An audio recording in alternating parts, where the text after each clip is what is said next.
¿Qué tal? ¿Cómo están? Mi nombre es Alejandro Batain, soy jefe de trabajos prácticos de la Cátedra García Espil.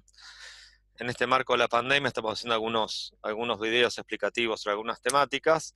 Yo voy a darles sobre la vivienda de interés social. La vivienda tiene múltiples facetas, disímiles maneras de abordar. Nosotros, para tener un recorte más o menos lógico que no se extienda demasiado en el tiempo, vamos a trabajar sobre la vivienda construida por el Estado desde principios del siglo XX hasta la actualidad. Para eso lo vamos a dividir en algunas etapas que no tienen una lógica más allá de cierta coherencia tipológica y de su impacto en la ciudad, que es el punto que nos interesa. No vamos a abordar la temática a partir de técnicas constructivas o demás, sino del impacto urbano que genera y sus implicancias sociales. Por ahí el título que figura acá es de otra charla que di en otro ámbito, con lo cual no se asusten, no vamos a hablar de términos tan generales, pero sí hacemos hincapié en la implicancia social que tienen las diferentes tipologías a lo largo del siglo XX. Este primer video introductorio es importante para entender el marco de dónde miramos esto. Eh, a mí me gusta tener un marco bastante general, un marco histórico en primera instancia, un marco histórico que nos explica cómo llegamos a ser lo que somos como sociedad, con sus cosas positivas y negativas, pero siempre hay un marco general que determina ciertas características de una sociedad y los productos y las miradas sociales que genera y sus productos. Hay un marco político-económico, que ese sí es mucho más a corto plazo, que va variando la cuestión social, ¿no? Donde las clases sociales en su disputa de poder van variando, ese es el otro marco. Y después el marco más disciplinar, ideológico disciplinar, que también nos marca las resoluciones físicas hacia las cuestiones sociales. Dentro de esos marcos, no, tampoco no se asusten, no voy a hacer hincapié, pero las teorías que para mí están encadenadas y me pueden explicar mucho, digo, algunas respuestas que uno no encuentra en el campo de la arquitectura, ¿no? Me queda corto, no encuentro respuestas y empiezo a encontrar, sí, en las disciplinas más vinculadas a la sociología y la filosofía. En esta cuestión histórica, este proceso histórico, me parece que lo que se llama giro epistemológico decolonial. Ahí les coloco unos pensadores por si a alguno le intriga de qué se trata. Nos explica los efectos de la matriz colonial, del colonialismo que nos formó y que formó nuestra idiosincrasia, si se quiera, que por más que ese colonialismo haya desaparecido como imposición y dominio territorial, la matriz epistemológica, las culturas propias, se repiten dentro de las élites criollas que empiezan a dominar los territorios, y eso te lleva a una estratificación social que se mantiene a lo largo de la historia. Por más que haya desaparecido el colonialismo, que incluso explican a la vez que el racismo se crea en base al colonialismo, que antes no existía el racismo, sino que es una necesidad para tener una matriz productiva que permita abordar la gran expansión que se genera territorial de pequeños países europeos al haber invadido América. Entonces necesitan una matriz productiva y la logran en base a la estratificación social, y hay razas que pueden ser explotadas y demás, como los negros o en menor escala los indios, pero que pueden ser explotadas para poder abarcar económicamente este gran territorio. Y eso cómo se mantiene hacia nuestros días, incluso cuestiones raciales, que digo, como esas cosas que en las familias nunca se hablan, en nuestra sociedad en ningún momento nosotros suponemos que hay racismo, pero claramente hay racismo en nuestra sociedad argentina. En el tema de la injusticia social, este contexto político-económico, me interesa mucho la filosofía de la liberación, especialmente porque también son filosofías muy miradas desde Latinoamérica, ¿no? dejando estas cuestiones generales centroeuropeas que nos dominan en general, me interesan estas miradas, me parecen mucho más profundas y mucho más explicativas de nuestra realidad. Digo, ¿qué podría explicarnos un holandés de nuestros países que nacieron como colonias?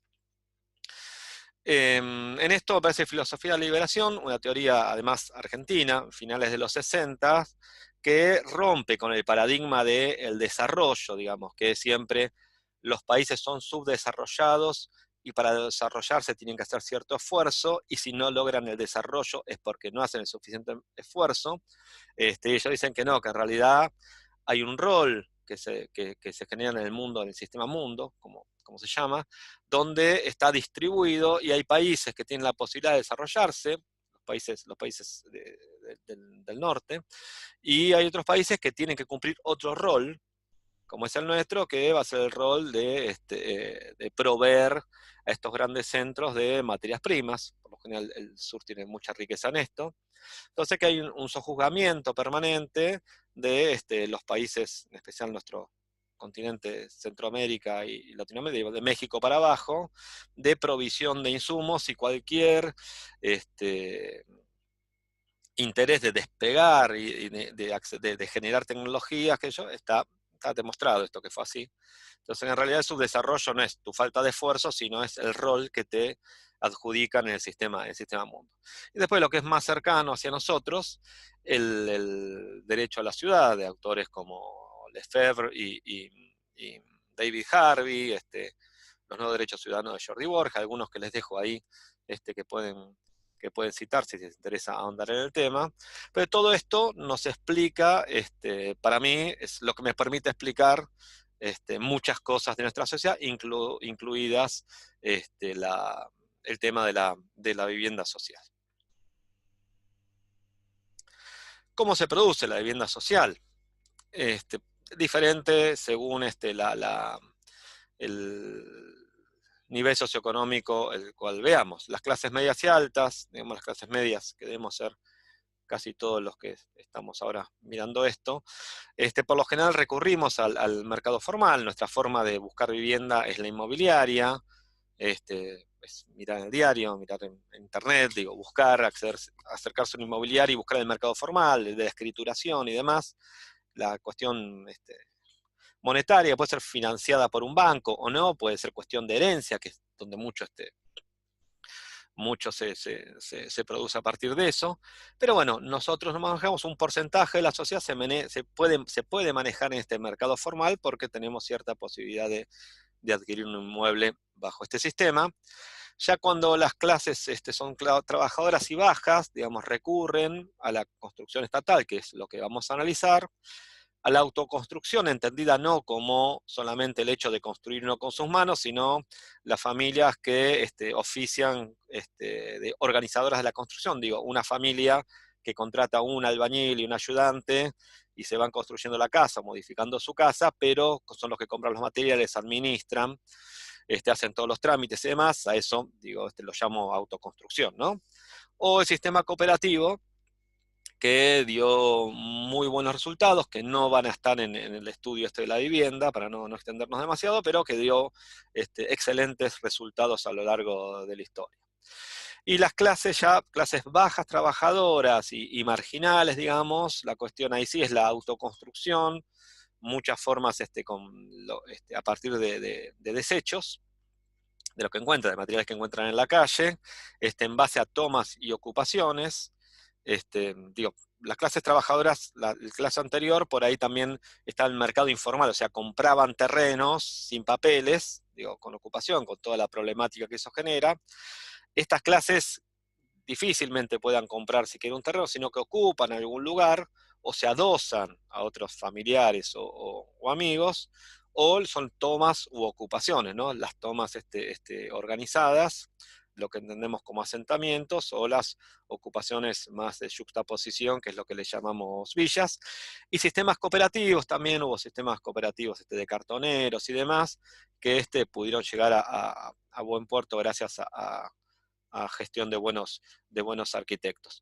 Estos son como en síntesis, digamos, de ver muchas cosas, pero el tema no es este, sino el tema es solamente trabajar sobre la vivienda generada a partir del Estado, algunas, las paradigmáticas, así que bueno, si falta alguna, sepan perdonar, pero no es el tema, sino es para introducirnos un poquito.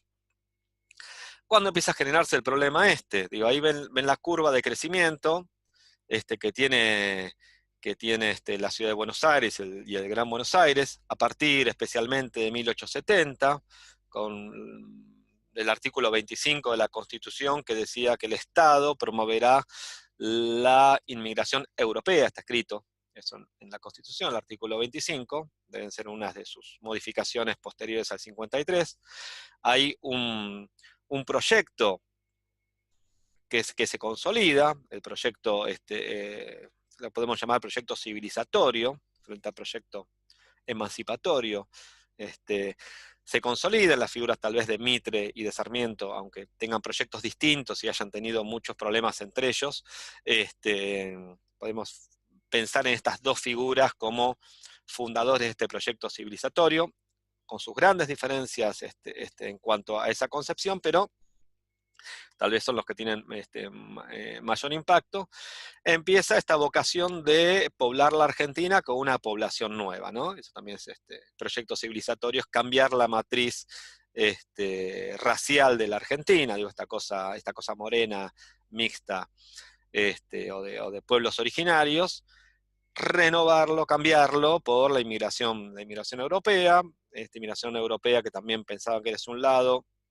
También empezaron a llegar muchos árabes, también esto generó un problema de discusión si tenían que aceptar que entran los árabes a la Argentina o no, esto generó un debate también político interesante, pero una visión racial de vuelta, ¿no? Racista del tema. Muchos de ellos que venían a conseguir tierras, excepto algunos colonos que pudieron radicarse en lugares como la Mesopotamia, algunos lugares en la provincia de Buenos Aires que el proyecto de Sarmiento de pequeñas parcelas contra la matriz de grandes latifundios que tiene la Argentina, que Sarmiento estaba contra eso, en realidad le gustaba más el modelo norteamericano de pequeñas superficies agropecuarias. Perdió Sarmiento en esto, porque se consolidaron los grandes latifundios y las grandes oligarquías nacionales.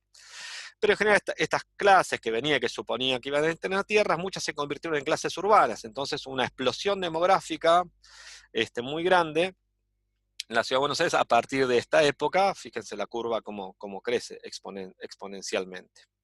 Después hay una serie de acontecimientos que iremos desarrollándose en los próximos videos en el periodo, pero que va haciendo que esto crezca y genere un problema que el Estado tiene que abordar.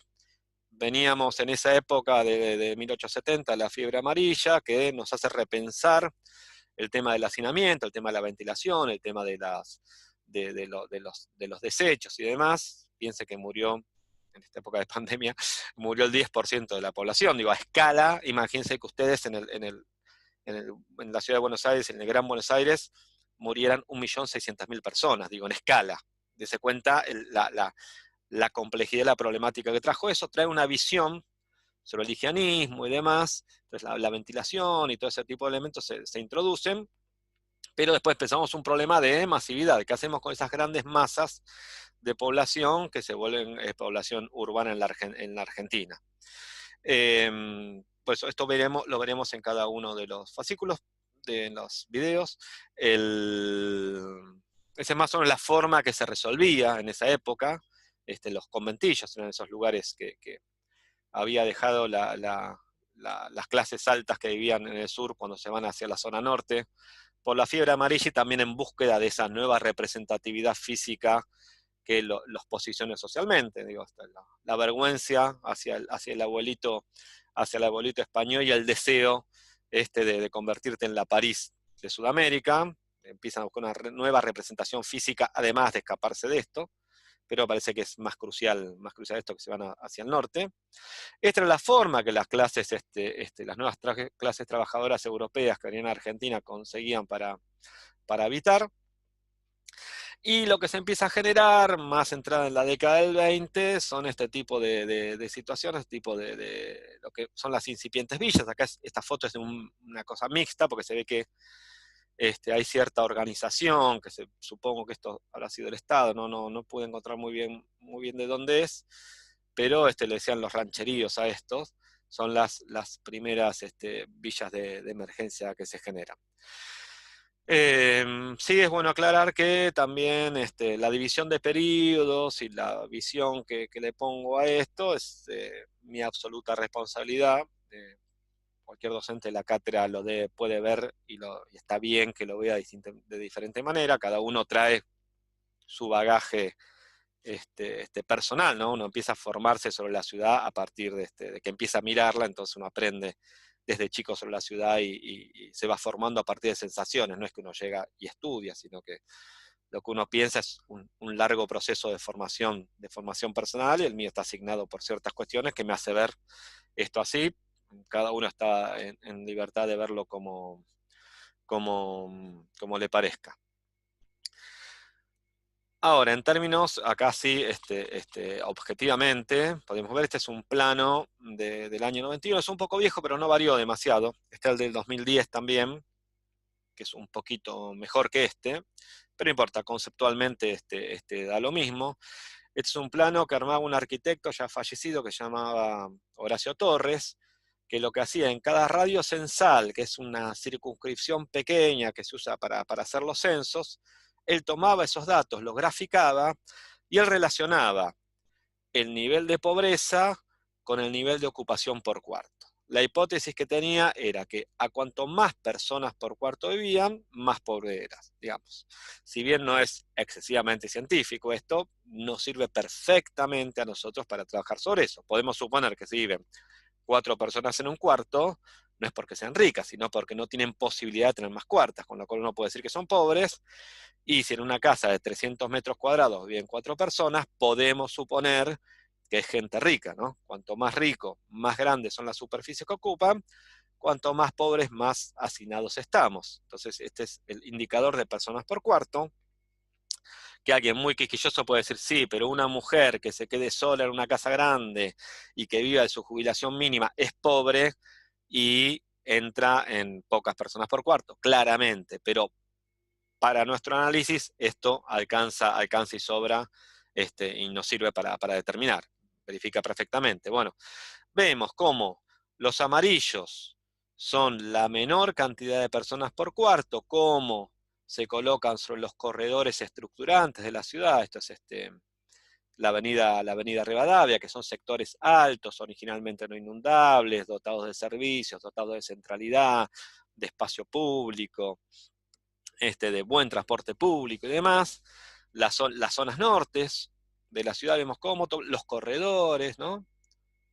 Los corredores, digo, todos estos elementos que están, la buena ubicación, la buena localización con accesibilidad, lo tienen las clases más altas, en este caso con pocas personas por cuarto, y las periferias, ¿no? Todo lo lejano, las áreas inundables, como puede ser el fondo del Riachuelo, el Reconquista, el Luján, el San Francisco Las Piedras. Todos estos lugares con problemas ambientales, con cercanías a industrias con contaminación, con inundaciones, con falta de accesibilidad, con falta de buen transporte público, con falta de servicios, todo queda relegado para la gente sin ingresos, porque en realidad en la ciudad, cuando está mercantilizada, digamos, tenemos un mercado absolutamente libre del suelo, el suelo no es un bien social, es una mercancía. Entonces esa mercancía, como se transa con dinero, la única posibilidad de acceder es mediante el dinero. O sea, no importa otro valor alguno, no importa si es una persona solidaria, trabajadora, con todas las virtudes, si no tenés dinero vas a vivir en esta periferia pobre, y por más que seas la peor persona del universo, vas a poder vivir perfectamente en las zonas dotadas de todo el equipamiento, ¿no? Valores un poco tristes que uno tiene socialmente, pero bueno, son los que existen en el sistema que vivimos. Por ahí nosotros, y el desafío de ustedes es cuando trabajen en urbanismo, intentar este sistema hacerlo un poco más justo.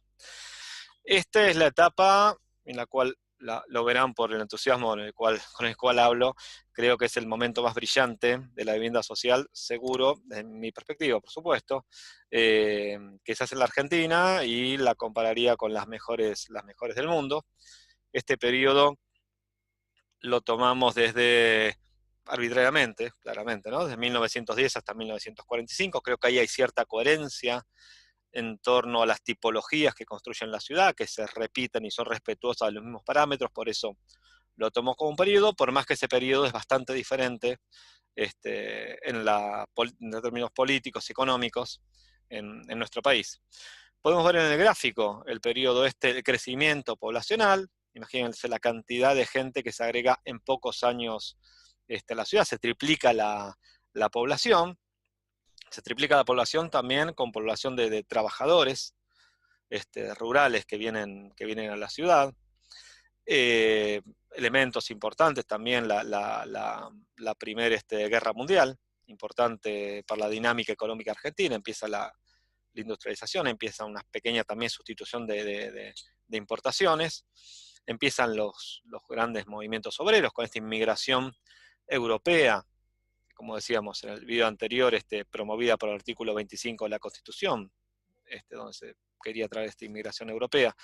Empieza a generar sindicatos, empiezan las protestas, empiezan grandes represiones, empiezan grupos paramilitares como la Liga Patriótica, momentos de antisemitismo incluso, digamos, un momento muy álgido para la sociedad a nivel mundial, ¿no? El nacimiento del fascismo en Italia y el nazismo en Alemania, hasta hace pocos años, matanzas de entre 10 y 15 millones en el Congo por parte de Leopoldo de Bélgica. Digo, situaciones álgidas y complejas en todo el mundo. Acá se empieza a generar un tipo de vivienda muy interesante, vamos a detallarlo un poco más adelante, pero desde 1910, 1915 empieza la tipología que vamos a ver antes, que se llama la tallarín, que es vivienda individual, que es la respuesta que se le da a estos nuevos trabajadores, muchos ferroviarios particularmente, muchos trabajadores europeos, se le empieza a dar esta solución del lote propio muy pequeño, como tipología urbana, que me parece sumamente interesante. Pero en este proceso histórico lo que es crucial, me parece, es la caída del capitalismo en el año 29.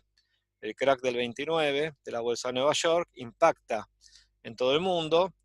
Inglaterra, que era nuestra gran compradora, ¿no? Nosotros como socios minoritarios, absolutamente minoritarios de Inglaterra, ellos dejan de comprarnos a nosotros, no podemos exportar los granos, las carnes y los cueros, con lo cual no nos entra capital para comprar insumos manufacturados, que fue siempre, por desgracia, el rol que nos caracterizó en este modelo agroexportador oligárquico que tenía la Argentina. Y empieza una incipiente industrialización, lo que se llama sustitución de importaciones. No podemos comprar, tenemos que fabricar lo que necesitamos.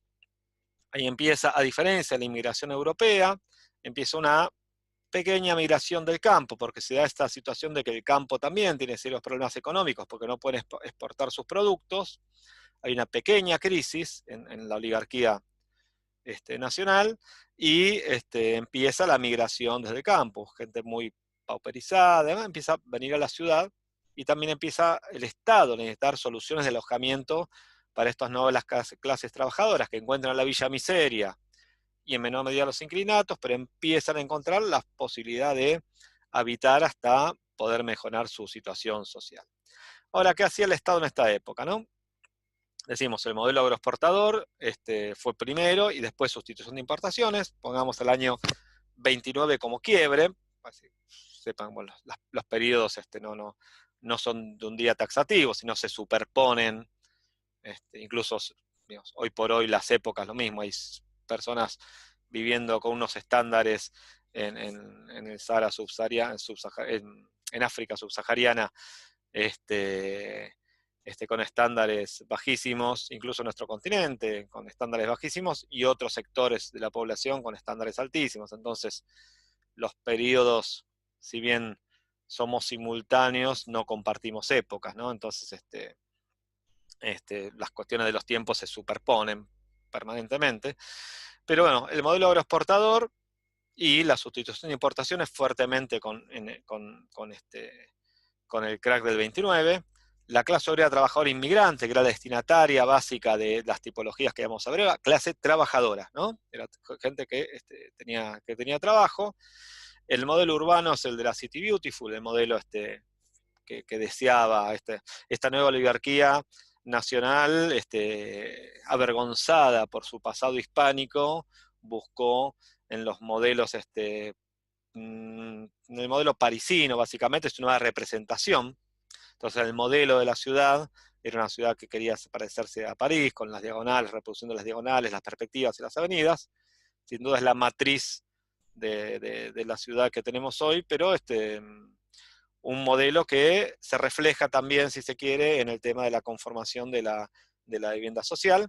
Y tres tipologías distintas, la tallarín, que es vivienda individual, y la colectiva, que es la de claustro y completamiento de tejido. Esta es la tallarín, la que le contaba. Digo, el periodo yo lo caracterizo por un tipo de vivienda que se integra a la trama, que no interrumpe la trama.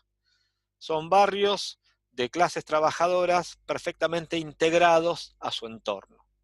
No se diferenciaba, uno pasa, les debe pasar a muchos de ustedes, que pasar por uno de estos barrios tal vez les llama la atención algo, pero es un barrio más. Está perfectamente integrados y algunos casos que vamos a ver incluso son deseados.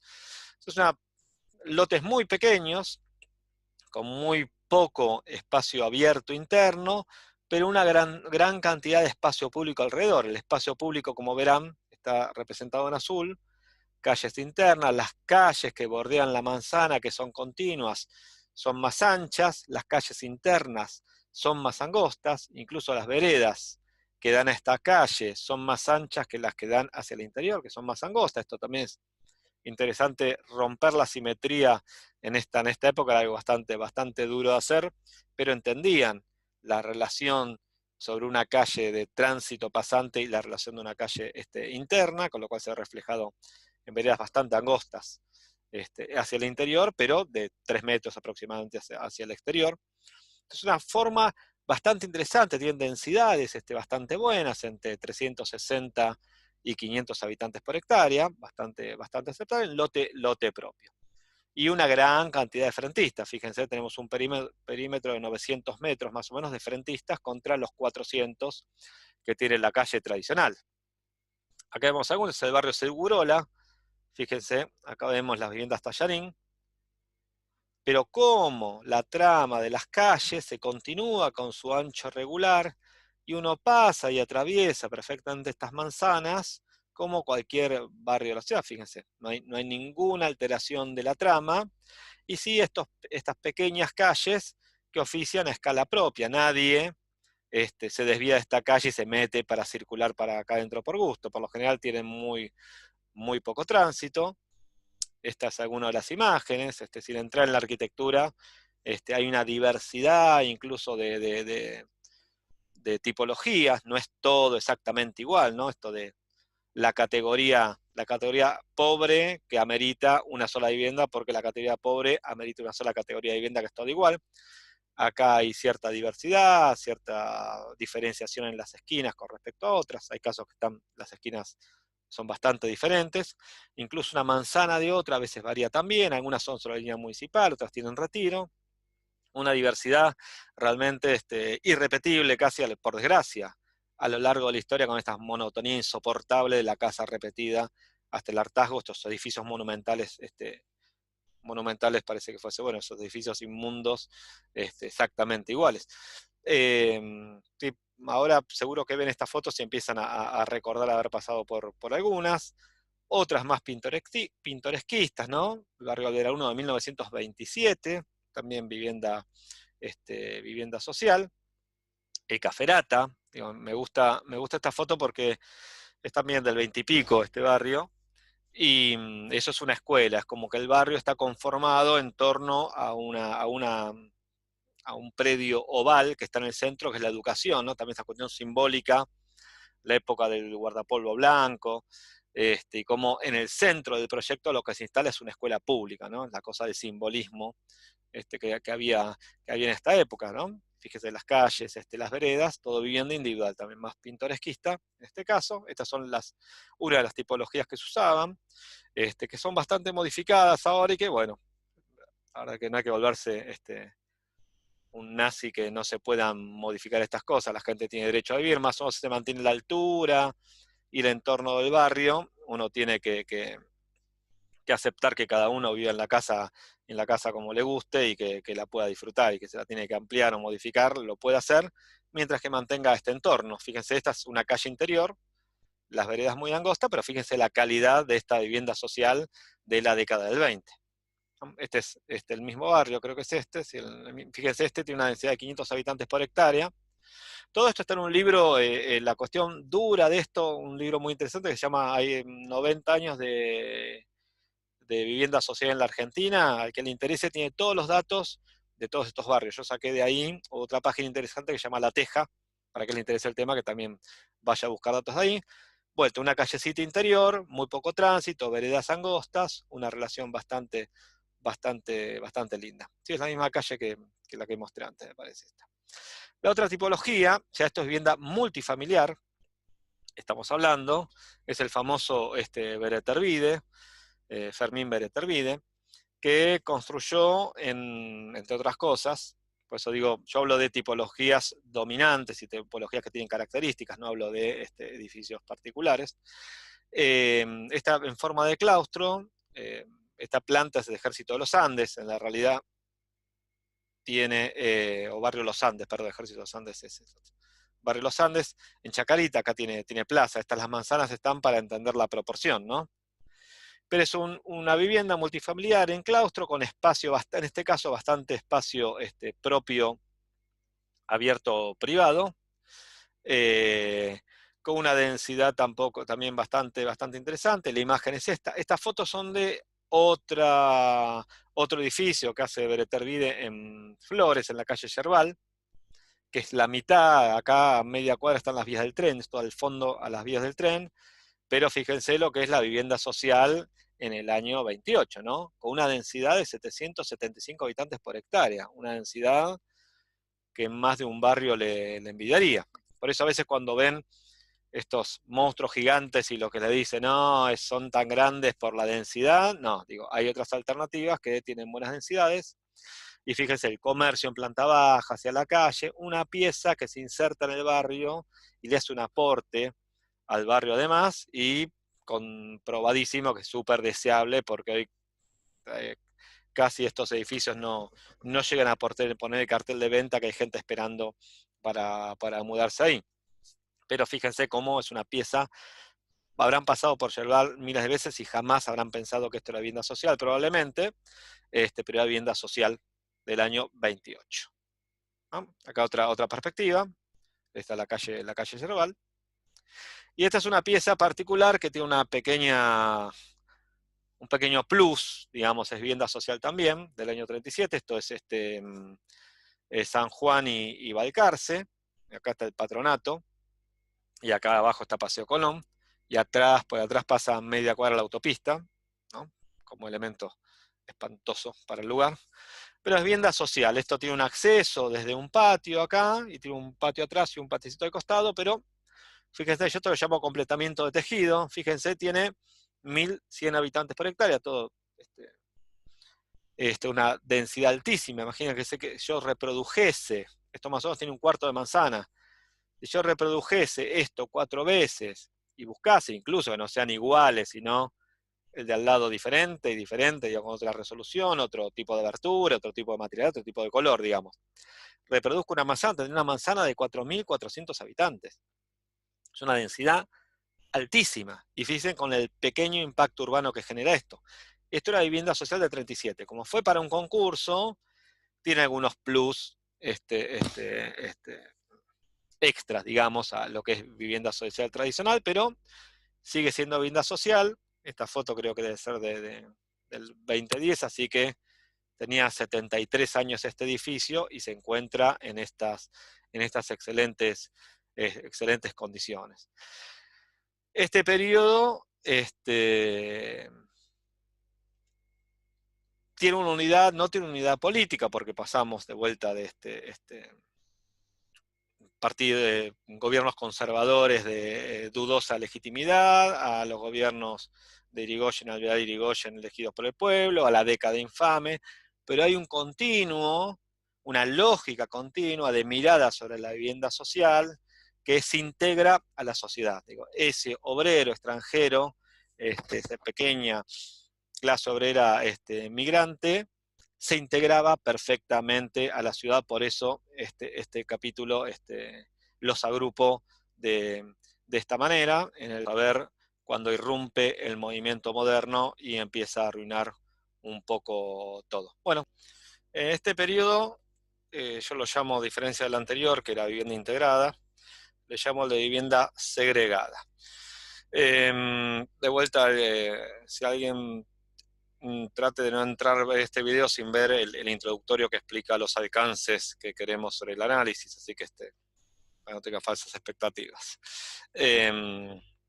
Acá hay un acontecimiento muy particular, que es la incursión en el quehacer arquitectónico del movimiento moderno, ¿no? Acá hay un estudio clásico que hace Le Corbusier sobre la trama de París, sobre la trama de Nueva York y sobre la trama de Buenos Aires, y plantea que la ciudad tiene que dejar ser esto, la calle corredor, con calle cada 100 o 100 y pico de metros, sino que tiene que ser un gran tablero sobre el donde se despliegan este tipo de edificios articulados.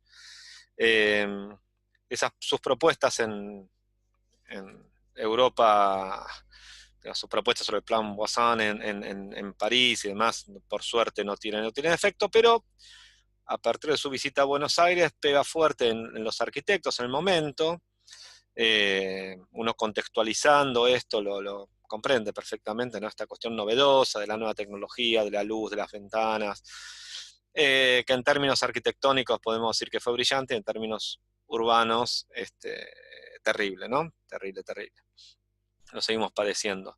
Especialmente la Escuela de Buenos Aires compra mucho este proyecto, y más allá de su plan que hizo por voluntad propia y demás, que por suerte no se realizó, pero quedó metido en el imaginario de los arquitectos y se fue reproduciendo, y esto tiene impacto sobre el territorio.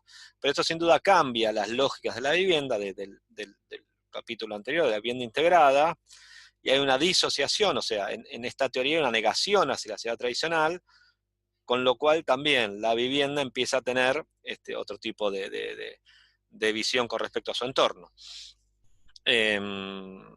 Vamos a ver periodo un poco acá está sintetizado. Estas dos fotos superiores es en París, esta es la Biblioteca Nacional, y esta es una callecita que está cerca del Pompidou, ¿no? A la misma hora, día de semana los dos, y vemos la visión de la arquitectura moderna sobre el espacio y la ciudad tradicional sobre el espacio. Digo, ¿por qué la gente está acá y no está acá? Digo, ¿no? En realidad, es como un poco evidente, y que esa línea de pensamiento en Buenos Aires también se da. Digo, esto que vemos acá es el pensamiento del movimiento moderno, ¿no? Autopistas, edificios aislados sobre un gran plano, no respeto la trama, zonificación y demás, todo eso se aplica en Buenos Aires e impacta sobre el pensamiento sobre la vivienda social, ¿no? Y empieza, creo, en este periodo, vuelvo a decir, los periodos se solapan, no quiere decir que un día me duermo en un periodo y después arranco en el otro, se solapan, se superponen, se modifican, hay ejemplos que contradicen tal vez lo que uno está planteando, pero estoy hablando de las cosas paradigmáticas, no estoy haciendo análisis de todo lo que pasó, y que haya una cuestión que sea distinta no invalida todo el resto. Entonces estoy diciendo de cosas generales y paradigmas en el tema de vivienda social. El periodo que tomamos es 1946-1970, un periodo interesante desde esta visión que decía la cuestión histórica de conformación y de la colonialidad y de la cuestión racial. Acá tenemos, con la llegada del peronismo a poder y con el gran acontecimiento del 17 de octubre, de las masas populares de trabajadores de piel oscura, digo, trabajadores con genes nativos, presionan al poder y rescatan a la persona que pensaban que mejor los había representado. Es un acontecimiento importante que, como decíamos, que en la época de Irigoyen, las clases medias ingresan a la política que estaba casi monopolizada por las grandes familias oligárquicas y sus secuaces, donde entra la clase media. Acá entra la clase trabajadora. Hay una importante industrialización, acá es como definición, ¿no? El país quiere industrializarse, había terminado la Segunda Guerra Mundial, ya el acuerdo de Bretton Woods había Estados Unidos como dueño del 50% del PIB del mundo, había organizado el mundo como le parecía, es la creación del Fondo Monetario Internacional y del Banco Mundial, a los cuales Argentina no adhiere, con lo cual hay represalias económicas, como ejemplo la imposibilidad de venderle a Europa de la posguerra. Digo, hay un montón de complejidades que se presentan a partir de esto, porque empieza a existir la famosa tercera posición y demás, pero Argentina marca un perfil industrial. Ahí vienen grandes masas de trabajadores del interior a buscar un empleo, que además es un empleo bien remunerado. Es un periodo en la historia donde se logró el mayor la mayor equidad, la mayor distribución de la riqueza. Era 50 para la clase trabajadora, 50 para la empresaria, aunque suene un despropósito poco para los trabajadores por la cantidad que son comparado con los empresarios, fue lo mejor que logró la Argentina. Tuvimos momentos de cercanía a eso, pero bueno, fue el mejor momento de distribución, que no quiere decir el salario más alto, digo, el momento de mayor justicia distributiva fue esa. Ese perfil industrial se mantuvo, por más que hubo golpes militares y varios hasta el 70 y demás, poco 70, pero fue 75, 76, se mantuvo. Pasó un poco más de la producción nacional al desarrollismo, pero bueno, este modelo industrial, de desarrollo industrial de la Argentina, se mantuvo en todo este periodo. Y yo le llamo vivienda segregada porque, a diferencia del periodo anterior, donde se integraba la trama, donde había una situación igualitaria, acá hay una segregación espacial y tipológica. Las tipologías que se aplican en muchos casos para la vivienda social no son las mismas en cuestiones de trama y de percepción de la gente a las que se aplicaban para el común de la población. Digo, esto es a diferencia del periodo anterior, que tenía más que ver con la inmigración extranjera. Acá ya tenemos inmigración del interior de la Argentina. Por decir que el modelo económico se mantuvo, nosotros el de producción industrial. Acá ya empezamos que los destinatarios son clases aspiracionales a ser la clase media, clases trabajadoras. Las dos tipologías dominantes, vuelvo a decir, no exclusivas, pero sí dominantes, lo que un incipiente movimiento moderno y lo que es la ciudad jardín, ¿no? Como paradigma en el imaginario social. Y las tipologías, las tres son el famoso monobloc de 3 plantas, que es el más difundido, el chalet californiano, el chalecito de las barriadas de baja densidad, y después hay unas tipologías de edificios en altura, ¿no? Yo voy a hacer hincapié por ahí en algunos, hay muchos más ejemplos, digo, de Catalina Sur, hay muchos, pero bueno, no voy a estar dando todos porque si no, no terminamos más. Hay sí un evento que es muy interesante acá, que como les decía, hay una clase trabajadora que está bien remunerada y que con el excedente de su salario, empiezan a tener excedente de su salario, más allá de la salud pública muy difundida, educación pública, vacaciones pagas, un montón de beneficios, logran tener un excedente de capital. Por lo general esto se ve con los loteos que se dan en el conurbano. Las clases trabajadoras podían comprar un lote en las viejos campos que se loteaban, ¿no? Este crecimiento del conurbano, muy vertiginoso que se da, podían comprar con el excedente de su salario, podían comprar un terrenito e ir construyendo a lo largo de los años su vivienda. Acá hay un ejemplo, ni sé cómo habrá sido pero más o menos es el modelo que uno veía, que se llevó hasta los 70 más o menos, con el proceso de la construcción de la casa propia, que a veces es construcción, trabajo personal, contratar un albañil, De a poquito se iba construyendo, probablemente la gente empezaba la casa cuando tenía los hijos chicos y cuando terminaba la casa los hijos ya se habían casados, pero era un proceso en base a la acumulación de capital que tenían los trabajadores bien remunerados, que esto siguió, digo, hasta mediados de los 70, el trabajo industrial está muy bien pago, y hay una gran masa de trabajadores industriales. Piense que hasta los 70 todos los autos que se fabricaban, todos los autos que se fabricaban eran fabricados en la Argentina, los electrodomésticos, aviones, barcos. Digo, Argentina tenía una producción industrial hasta la década de mediados de los 70, única en Latinoamérica. Así creo que México y Argentina serían los países más industrializados. Brasil está muy atrasado en cuanto a desarrollo tecnológico industrial nuestro. Entonces hay una clase trabajadora industrial, que el trabajo industrial es el mejor pago. Bien, país se gestionaba per se su vivienda en base a estas cuestiones, y después iba el Estado y asfaltaba, iluminaba, ponía los servicios, pero bueno, hay una película interesante, El arreglo en los años 80, que explica un poco este proceso y la falta de agua y cómo iban los servicios y demás, interesante. Y las clases medias también se ven beneficiadas por la sanción de la ley de propiedad horizontal. También había congelamiento de alquileres, digo, había unas políticas activas también con respecto a la vivienda, pero la ley de propiedad horizontal hace que los edificios que antes eran de una sola familia se puedan subdividir por departamentos y vos puedas comprar un departamento.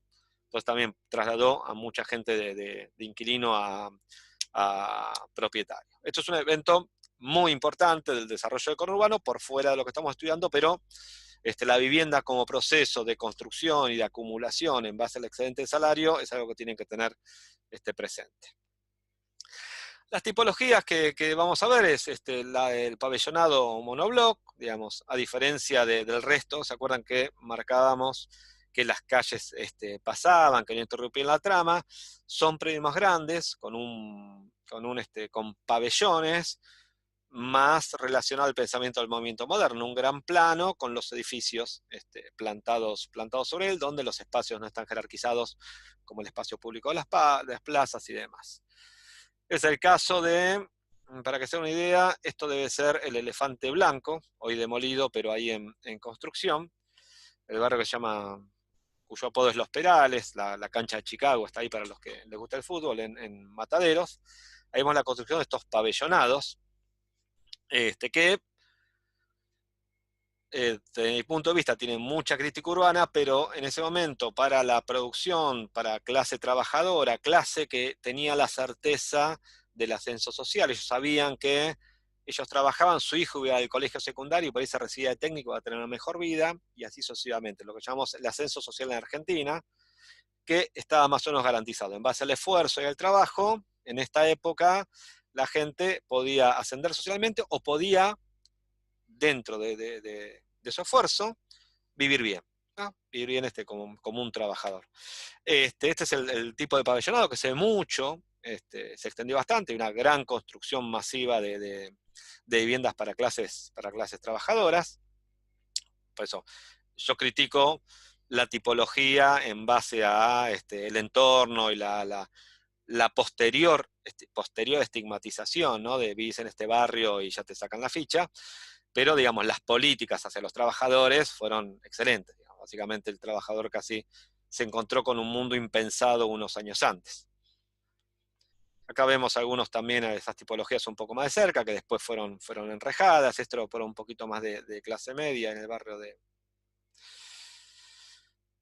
Floresta. Y la otra tipología que se usaba en gran escala en Ciudad Jardín y en Ciudad Evita, y en pequeña escala, acá vemos el barrio de Saavedra, llamado Presidente Perón, creo que es del año 49, que es la vivienda en lote propio. Antes veíamos vivienda colectiva, en este pabellonado, siempre decían, yo la verdad que cuando yo entré a la facultad me decía que a Perón le gustaba el pabellonado porque es la estructura de pabellonado militar, y a Evita le gustaba esta cuestión más cálida de la casa con el chalecito. Decían así, la verdad que no tengo certeza de que sea así, pero me gusta como explicación, ¿no? El pabellonado contra esta cuestión orgánica de vivienda propia, del modelo de las películas americanas, ¿no? De la vida en los suburbios.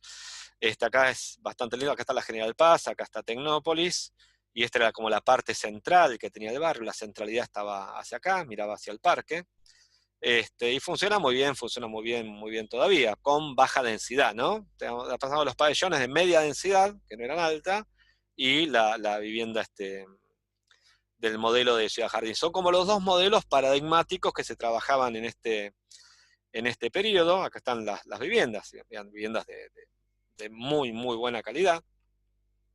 Barrios obreros que no estaban, eran barrios del barrio de la Cantábrica, en Aedo, fíjense, con la calle curva, ¿no? El paradigma de la Ciudad Jardín, y edificios más en altura, ya más a finales, pasado la década del 50 del peronismo. Tenemos tipologías parecidas al pabellón, pero más en altura, tal vez para clases sociales más altas, como el Simón Bolívar, departamentos de muy buena calidad, muy grandes, pero para clases sociales un poco más elevadas, quiere decir que tienen un excedente que les permite pagar las expensas para el mantenimiento de estos espacios verdes y demás. Por eso es bueno que relacionen la tipología con la clase social que va a usar. Digo, si yo utilizo una tipología para relocalización en una villa, digamos, y el trabajo que hacen es de cartonear, ¿cómo voy a suponer que esa gente tiene un excedente para mantener espacios comunes? Imposible. Ahora, estas clases trabajadoras que tienen excedente, o esta renovación que se hizo por herencia de estas casas, que la clase social es un poco más alta, pueden pagar para mantener estos espacios. Por lo general es bueno no hacerlos porque le pones una carga onerosa encima de la vivienda que no estamos seguros que se pueda mantener el tiempo que dura este tipo de edificios, ¿no? Después hay otros casos, que es una Ciudad Jardín, que es una vivienda del Estado, en convenio con cuestiones públicas, es un emprendimiento privado. Esto quedó parado muchos años por el golpe del 55, como varias cuestiones, se retomó después, pero también de una calidad, de una escala realmente interesante. Es bueno que si puedan vayan a Ciudad Jardín a ver una pieza de un emprendimiento privado de los años 40, de una riqueza formal y urbana poco visto en el mundo. Bueno, este proceso, vuelvo a decir, yo lo llevo hasta los 70 porque el tipo, tal vez salvando distancia, que eso se mantuvo, ¿no? Esta cuestión, este paradigma del movimiento moderno, de los edificios en alturas en un gran predio, interrumpiendo la trama, eso se mantuvo a lo largo del tiempo, pero lo corté en los 70 y no un poco más adelante,